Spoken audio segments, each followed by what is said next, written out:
Welcome back to Interjections. Inter 2-0 winners over Atalanta to go 3 points clear at the top of the table. Finally, is all I can say. Just finally. I'm your host, Andrew. Mikko and Jay here with me. Mikko, what's up? Couldn't be better. Couldn't be better. Perfect weekend, including the Milan win, which we can mention later. But yeah, can't can't expect anything more. Truly remarkable results throughout the weekend, and let's go. It was truly the perfect match day, although I didn't realize Milan was still playing competitive matches. Jay, what's up? Yeah, I'm doing well, thanks. Just to borrow a word from Andrew's vernacular, sizzling weekend or match day of Italian football. Just some huge balls to the wall results like the win at Atalanta, of course, Fiorentina demolishing Juventus, Bologna dismantling Lazio, and most impressive of all, yet another come from behind win, this time over Como.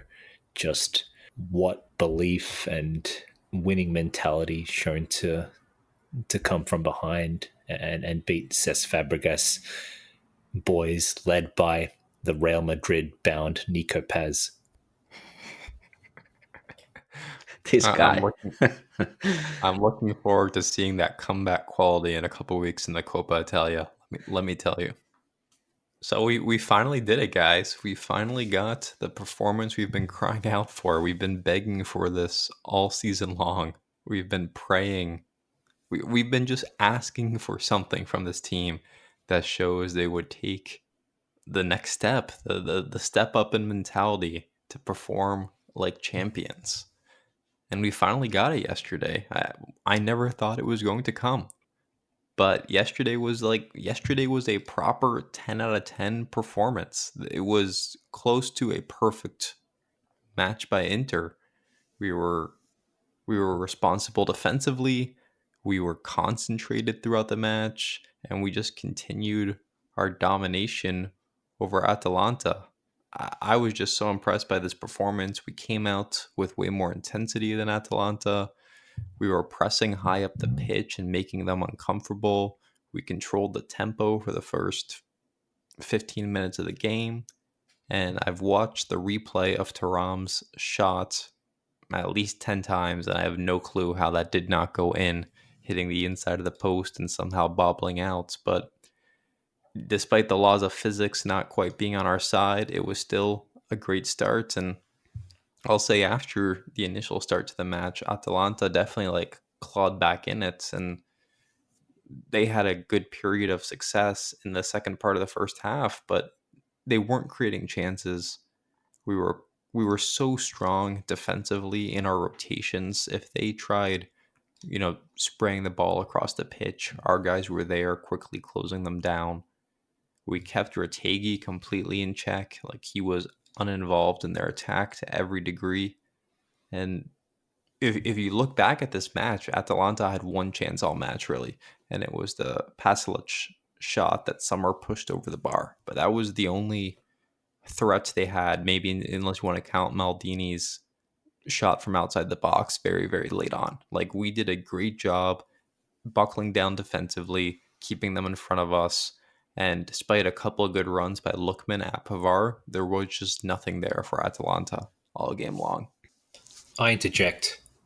Go for it. I'm going to say, look, I hate to be that guy, but I'm going to say this was not that performance we've been begging for all season, because it's against Atalanta. And This fucking guy. it seems to be the case that, hilariously, despite this team's repeated inability to beat any serious opponents, at the end of the day, it came down to merely having to beat Atalanta thanks to a wild sequence of events and other results. So we're still yet to beat any teams of note. And look, if it comes down to we can win a Scudetto while only beating Atalanta out of all the big teams in the league, then that's a pretty funny league season. Well, that's a pretty funny Scudetto campaign. But doesn't always go that way. So, look, the real test is the Champions League. Obviously, I'm still personally not convinced that we've had a single true big team performance against a big opponent. Look, yesterday was a good mentality check, and yes, we own Atalanta, we own Gasperini, but still, Napoli dropped points earlier in the day. The pressure's on you to take advantage of this situation. Atalanta fans think they can win a Scudetto. They have this, banner in their stands saying like, "Go for it!" These last 10 matches. If they win, they go level with you. There was so much pressure on us in this match, and for whatever reason, we dominate Gasperini. For whatever reason, we dominate Atalanta. I think the exact stats are 8 wins in a row over them, 13 matches undefeated against them. We just own Gasperini. This is the first time Atalanta have conceded in 5 straight matches this season. So, like, yeah, I get it. It's like, does beating a team you always beat deserve the amount of credit that I'm assigning to it? And I just think the answer is a firm yes because of the circumstances. This is your Scudetto breathing room. This is you controlling your destiny in a just firm business-like matter. So yeah, I mean, obviously, I would prefer if we did this against Napoli or Juve, but we have a chance now to get into this international break, to heal up, and to get this job done, to get it across the finish line. So that's why I'm feeling so positive about this performance. Let's see. The circumstances of the Augusto goal were bizarre, like you said, Jay. I don't really know. Like, I haven't seen much clarity in terms of what happened. I can just infer from watching the match that like something happened with an Inter fan. Hakan saw it, stopped the game, and then Atalanta just forgot to turn themselves back on. They were mentally checked out still. They weren't ready for the corner, and we got a free header, and that was enough to put us in front. There's really not much to talk about in terms of Atalanta goal scoring chances after that. The most critical play of the match, you got that Cherby intervention on Samardzic in the box, which was just phenomenal. I don't know how he got his heel to that ball. That was probably the minute of the match, the play of the match that goes relatively unnoticed. And yeah, I mean, we can talk about the Emerson red card if you guys want to, but I don't have much to say about it just because like this is Italy, dude. We all like we all remember Snyder getting sent off in a Milan derby during the treble season for clapping. Christ, I remember Nemanja Vidic getting sent off with mock applause in his Inter debut against Torino. And that's just how things work here. You cannot do that to referees. So I loved Gasperini's salty tears after the match crying about the decision. He can keep crying. The only thing I enjoyed more was him getting sent off. So I don't know, feeling great overall. If you look at the Scudetto picture remaining, I'd say we have the hardest fixtures left. Napoli definitely have the easiest run of matches left, but you're looking at a Napoli team that has won one of their last 6 matches in the league. They're faltering at the wrong time. We're rounding into shape here a little bit, and as a result, vibes are good on my end. Mikko, I think the people want some optimism after this gutsy 2-0 win. So I'll turn to you first. What were your thoughts on the match? Yeah, I'm not sure. Do I even need to like generate optimism? I think it should be there after the match already. It was truly a great performance in terms of what was at stake. Even if Jay wants and tries to downplay it by saying, okay, Atalanta is not a big team, blah blah blah. But they are like so much better than Juve. They just demolished Juve in an away match, and I'm definitely taking this win over you winning Juve and then losing to Atalanta. I'm taking this scenario like 100 times out of 100 because this is the battle now. This is the Scudetto battle. Juve is not in the Scudetto battle. Milan is not there. So I don't care what they are doing. Even if you lose or lose to them, lose points to them, it hurts, but it's irrelevant in the big picture. We've managed not to lose to Napoli, and now we've beaten Atalanta twice, and that's what matters in this Scudetto race, especially now. I think the performance was great in terms of the determination and kind of how we started it. Like you said, we went like full force ahead right from the first minute, and Atalanta picked up only after like 15 minutes or something, and they looked a bit dangerous, yes, but we managed to contain them pretty well. And like you said, basically no dangerous shots on goal. Was it the Pasalic header? Was the maybe the biggest one, and that wasn't not that not that dangerous in the end. Anyway, I think we played a brilliant defensive match, even if we kind of conceded few counters, and Lukman always looks dangerous, but I think we contained him pretty well as well. I think that he couldn't free himself too well. We managed to always have the block there in front of him, and he wasn't able to kind of move the ball fast enough in the box.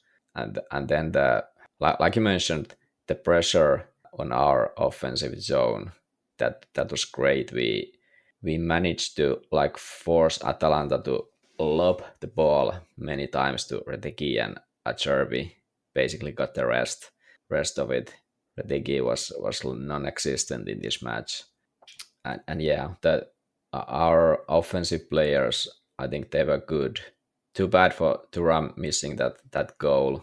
That would be in like great combination goal by the attacking duo, but that happens sometimes. Yeah, what can I say? I think we really like we really stood up at the right moment, because this was the time when we had to, or we had a perfect chance to do it, since Napoli managed to screw the result against Venezia thanks to Radu. So basically the draw wouldn't have been a disaster here either, but we went and we got the away win, and now we are in a very good position in the Scudetto race. So couldn't be happier with the performance and the result. Can I just say, I didn't get a chance to interject midweek following Juventus demolition at the hands of Atalanta. I got to say, what a stunning result. You know, if you look back at Juve's last two results, they're 0-4 against Atalanta, followed by 3-0 away at Fiorentina. So that's looking really bleak for Juve right now. And it got me thinking, up until that match, you know, people all over the media were speculating that Juventus were going to win. And these misguided sources really buying into the fact that Juventus had been kind of stealthily making their way up the table to the point where they were just 6 points off the top. And then Atalanta kind of murdered their outside Scudetto chances with that dominant 4-0 win. And it got me thinking, all it took was a team playing good football with a bit of bravery and a bit of enterprise to really expose Juventus for the frauds they are this season. They got demolished by any team that plays good football, really. Good, fast, modern attacking football. I'm thinking specifically PSV and Atalanta in particular, two teams that really just humbled Juventus. And I got to say, it kind of annoyed me that we couldn't do that for some reason, despite this Juventus being one of the worst Juventus in the last 20 years. Again, why are we not able to do that? You know, why are we still losing one, drawing the other from a 2-goal advantage position? You know, that's a bit annoying. Anyway, Unlucky. Okay. Look, I'd wanted to give Atalanta some credit for the demolition of Juventus prior to this episode. Just didn't get time in between this schedule, of course. But yeah, it would have been nice for Atalanta to have won a Scudetto at some point. And, you know, after that demolition job of Juve, some fans might have even gone so far as to actively support Atalanta for the Scudetto, but let me just say, I was cheering for the NERAZZURRI last night. What the fuck? Same. Good to hear, guys. There, I can't explain why this team has been unable to beat its biggest rivals this season. We spent a significant amount of time on this podcast trying to explain it away and make sense of it. And yeah, it actually is insane that we're sitting here 3 points clear heading into the last international break of the season, despite basically getting no points or a insignificant amount of points from fixtures against Napoli, Juve, and Milan. It doesn't make any sense, and it's just one of those weird years in Italy where there's no dominant team. Maybe the pressure of all these matches from all these teams who were in different competitions throughout the season just caught up to them, and teams just aren't as capable. I can't explain it away, but at the end of the day, I don't care how we get there. If we win the Scudetto, I will mostly forget about the journey we went on of losing 1-0 away to Juve. It will all be academic, so I don't really care how we get there. I will say I'm a bit nervous as I look at the table and I see some teams rounding into form. You've got Bologna, who's now in a Champions League spot. We still have to go there. You've got Roma, who has won like 5 in a row. We still have to play them again. Like, we're going to have to beat some good teams here down the stretch. Roma have won. They've been in great form with Ranieri. Yeah. I think they've been undefeated in 10 or something. League fixtures, I mean. Yeah. So my point is, we're going to have to beat a good team again. We're going to have to beat multiple good teams again here down the stretch if we want to win the Scudetto. This was all for nothing. If we go and we lose to Bologna, we lose to Roma. I mean, Napoli are going to start winning games eventually. Right, guys? So Yeah, we're going to have a chance to prove ourselves. Yeah, Napoli probably will start winning games, but it's quite likely they won't win all of their games. Like there's, what is it, nine games left. They won't win 9 games. So I like our odds at this point. We have the 3-point lead. I would say we basically have like a one loss we can take, and Napoli won't win. Away to Bologna. Maybe, but I remember last year it was the same, that Bologna was super good, and it was away game to them, and we just managed to beat them still. And I wouldn't be surprised we do the same now. Of course, might be a bit different because we have so much more games. We are still playing Coppa Italia, Champions League. That brings a bit of like a factor compared to last season. But I like our odds at this point. So going back to the match yesterday, who is your man of the match, Mikko? There are a lot of great choices to choose from. You had Lautaro, who had the goal to finish things off. He did a great job setting up Thuram. Barella was he was all over the place throughout the match, and we haven't really talked about this, but Dumfries goes off hurt during the match. Hopefully it's not too serious because we were running low on wingbacks, but Inzaghi makes a subtle tweak to formation. He goes to like a 4-4-2 looking thing. Basek playing on the right. It looked more like a traditional like right back role with like Barella covering him.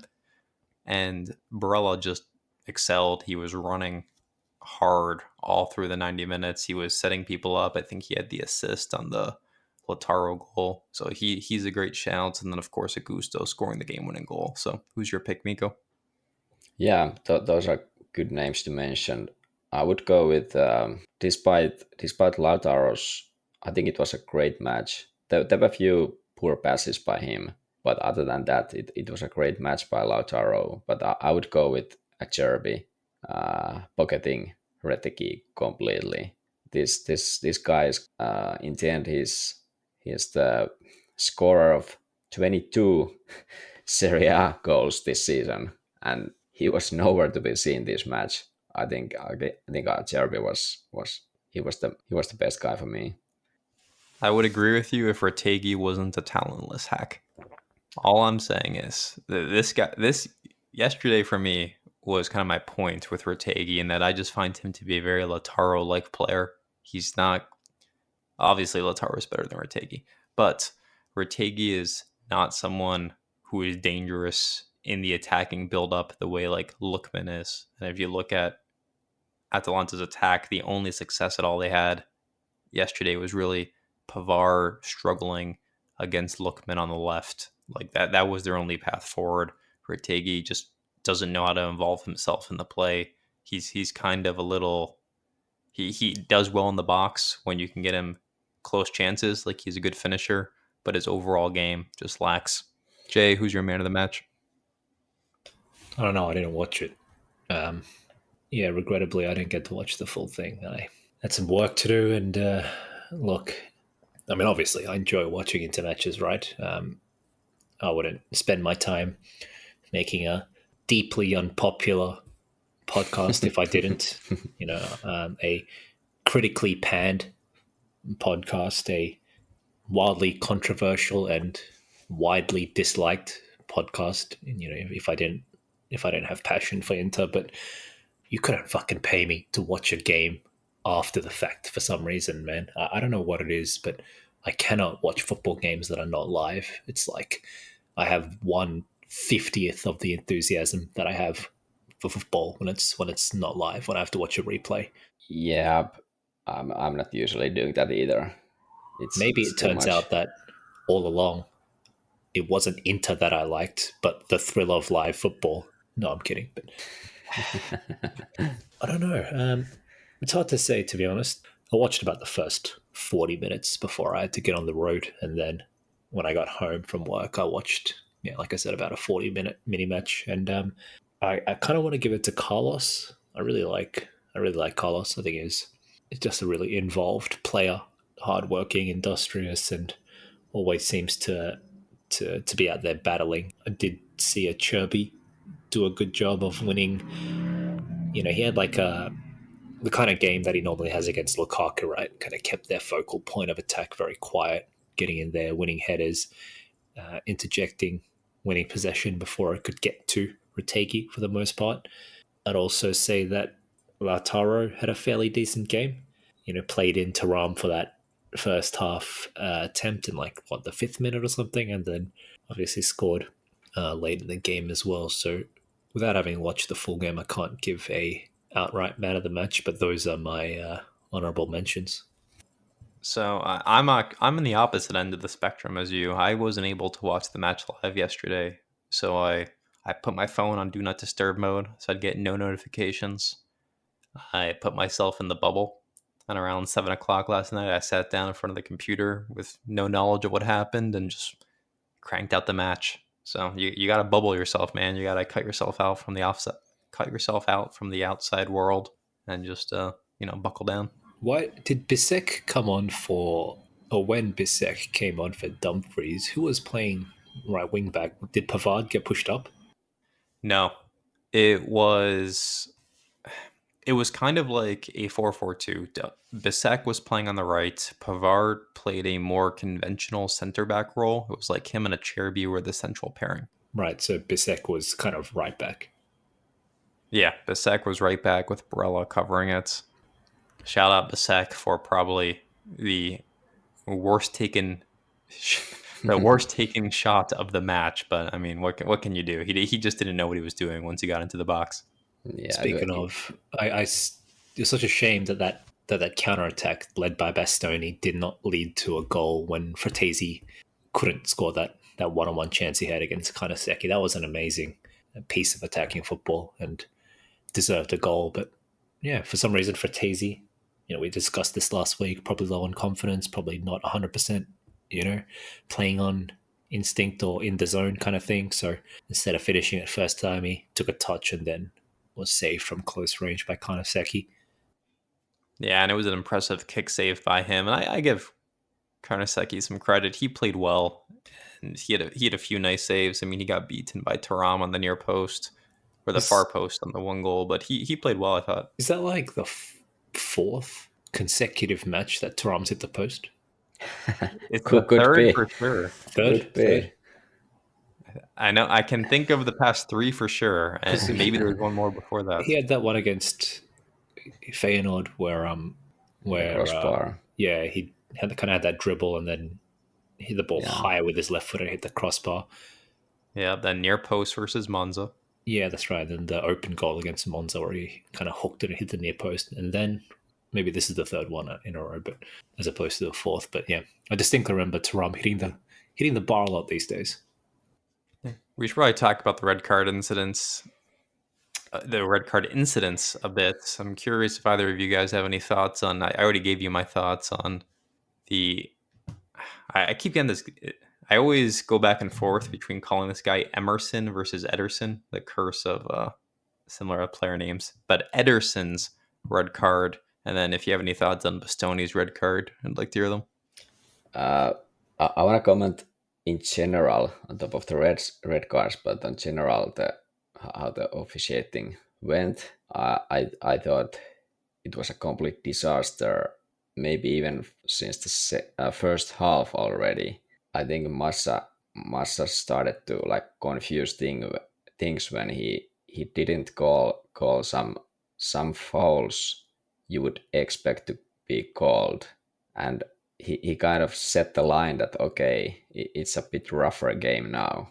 But then I saw that Lautaro had a pretty serious conversation, or he was a bit angry to Massa in the first half. He had a chat with him, and I feel that Massa tried to like kind of give something back to Inter by calling the foul on Bellanova and even giving a yellow card to him.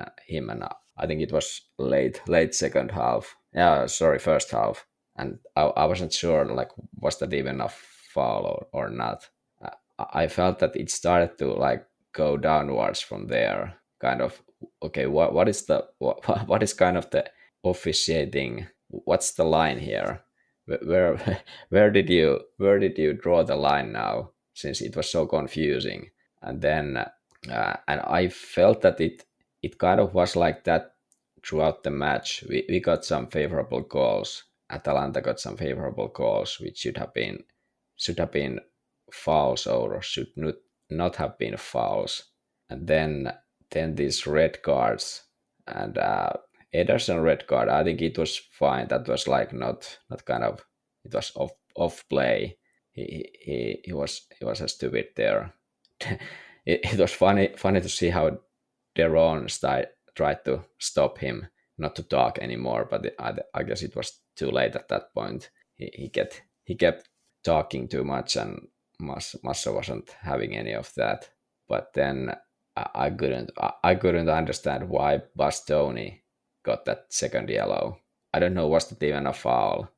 Maldini kept his leg there like in a strange position, like maybe that was a foul, but no way that was a yellow.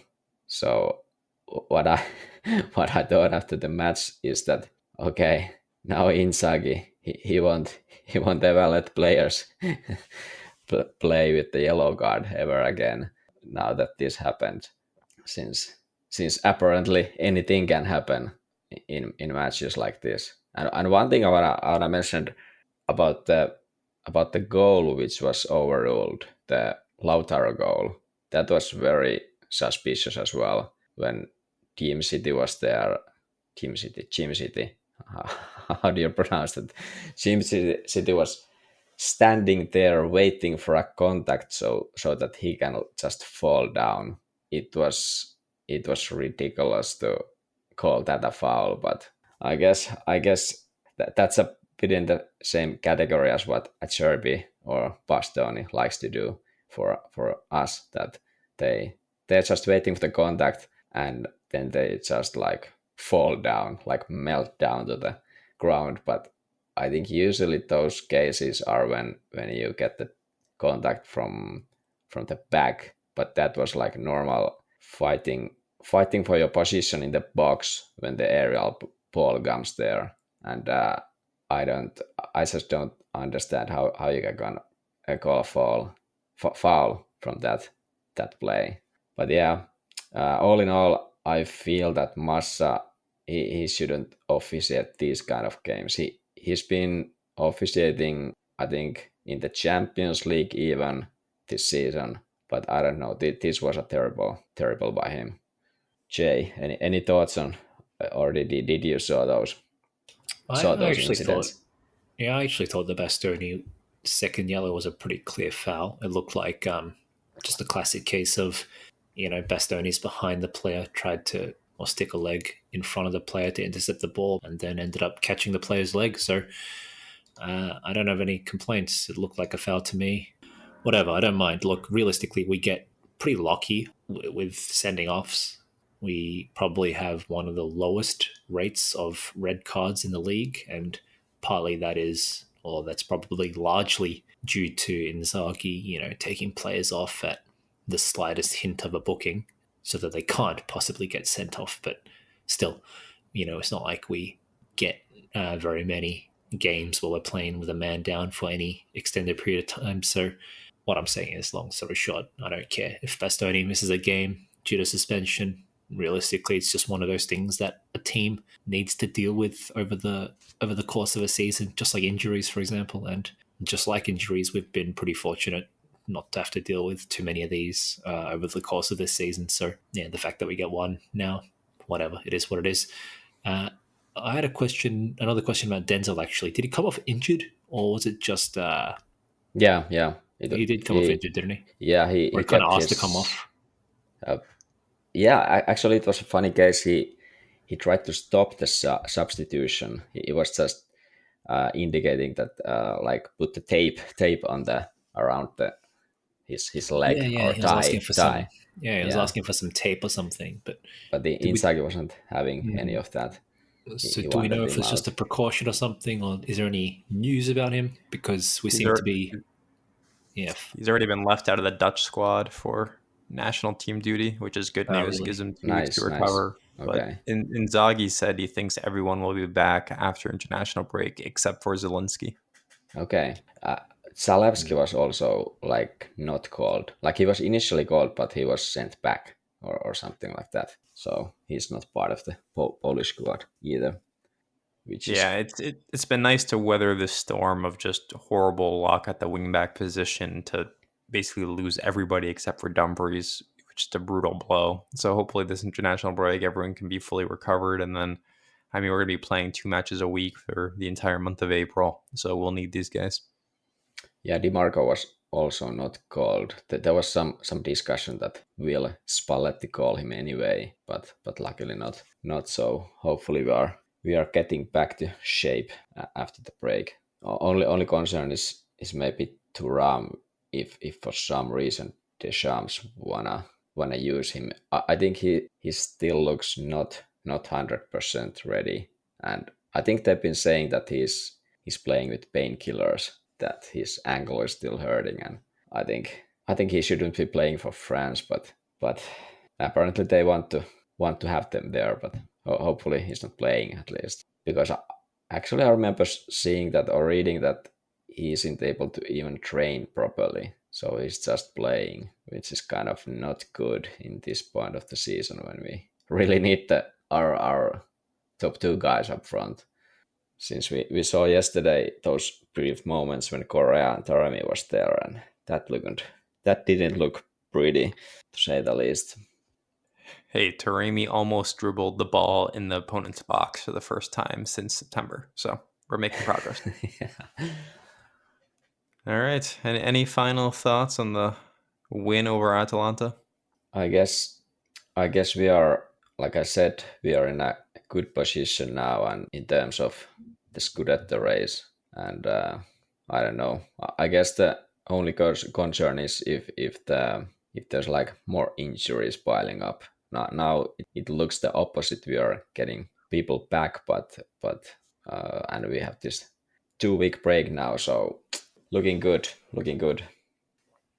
Yep, like I said at the top of the podcast, the only appropriate feeling after yesterday's performance is optimism. It was a great match day. Everything broke our way, and now we control our destiny firmly as we enter the home run of the season.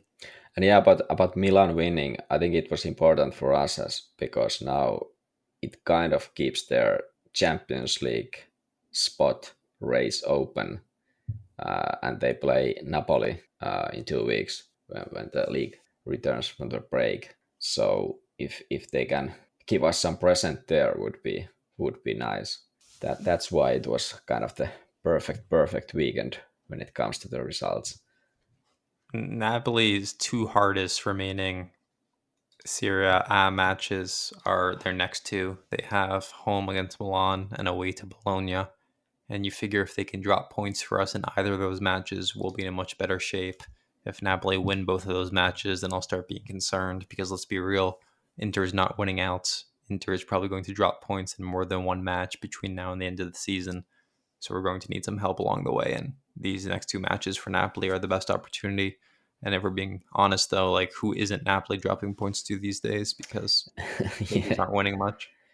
Yeah, I'm not sure about those so-called easier matches either. If there's still like a relevant relegation battle going on later in the season, Lecce, Parma, both are away matches for Napoli. So there's like they've been doing now, drawing to Venezia and Udinese. Like I said, I like our odds at this point.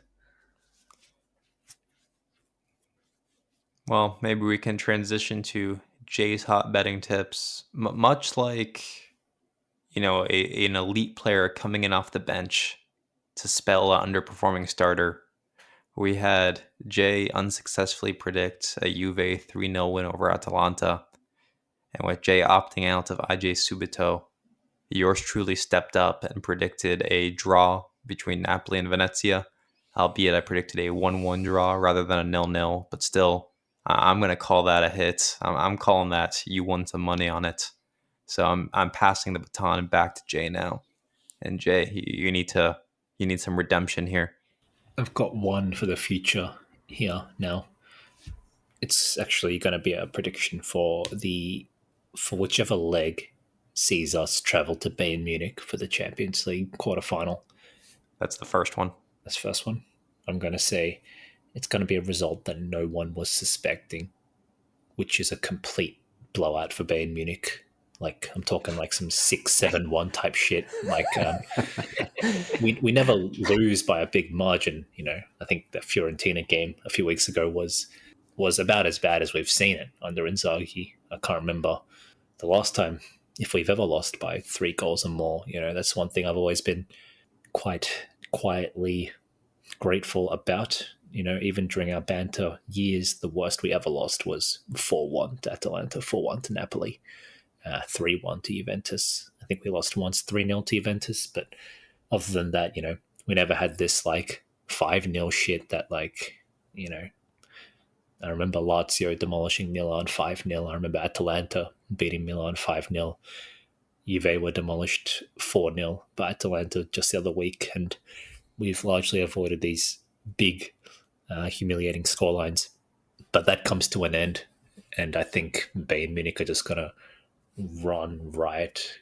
Everyone's talking about Inter's defensive prowess, and Inter's only conceded 2 goals this entire CL campaign. Everyone's talking about defensive record, but I have this filthy feeling that Bayern are just going to hit us with something next level, and that we're going to get blown out of the water in the first leg. So that's my regrettable betting tip. So I guess the betting odds would be Bayern to win, winning margin 5 or more goals. This guy. I don't know. I just feel like some real. I just feel like some fucking crazy blowout is happening. I don't know why, but even in the games that I'm like convinced we're gonna lose, like I don't really. It's never like 3-0, 4-0, whatever. But I just have this filthy feeling they're just gonna Arsenal us. Well, German habit of if they have this Careful feeling now. and the flow, they can kind of run you over like what happened against Barcelona a few years ago. Well, Yeah, pretty much. Maybe that's 5 years ago, but I don't know. I feel we are not Barcelona defensively, but let's see. How about a maybe more enjoyable prediction for Napoli versus Milan, Jay? I was gonna predict Italy 1, Germany 3 for the Nations League. But sure, I can just pouring it on. I can give a prediction for Napoli Milan. Is it at Napoli or is it at Milan? Napoli. In Naples. Yeah. In Naples. Napoli 1, Milan 4, I think is a safe bet. Okay, I'll take that. I'll take that. One goal, Sign me up. one goal for Okafor, of course, and then Of course. 2 goals for Reinders and Pulisic, the 2 most impactful players in the league, and yeah, a result that further puts to shame our inability to beat any big teams. Right. Oh God! All right. Well, that was a bit of optimism, so I'll give Jay some credit for it. So we received a suggestion from, I think, forum member Pierre asking for a post of the week, a contribution of the week from a forum member. Although I'm going to frame this as, I'm just going to pick each week. I'm going to pick like some witty or enjoyable piece of, banter about Inter that I saw online and share it, and we'll give credit where credit's due. So we'll see how this segment goes. This week's piece is about one Joaquim Correa, and this is evaluating his match performance. I believe it was his match performance against Monza, was it? And it says, quote, "At least he didn't look like some anemic Make-A-Wish kid we put on the field before he passes away." End quote. That comes courtesy of Jane the Virgin. Pretty good, pretty good. Here. Did you see his haircut against Atalanta? Just his big fringe that he didn't gel this time, so honestly looked like a 14-year-old child, but this is a 31-year-old man we're talking about. A 31-year-old man who earns 4 million euros per year. Hey, only 3 more months and it will all be over. That's nearly €1 million. It might be actually more than that. It's probably more than that. Well, let's see if he will. He's on 4 net, so he's really on 8 gross, which means it's a little more than $1 million. I was thinking about how long we need to still watch him. Every euro, well deserved. That's only like what? That's if you consider his transfer fee relative to the number of goals he's scored for Inter, is it like 3 million euros per goal? Could be a price I would gladly pay. All right, I think we're running out of steam here, so we can wrap up. Mikko, I'll let you take us away. We'll be back next week with a special guest. Hopefully, maybe Irfan will show up for work for once. We'll have to see. But Mikko, yeah, Forza Inter, Forza Venezia, and thanks to all the listeners, and catch you later.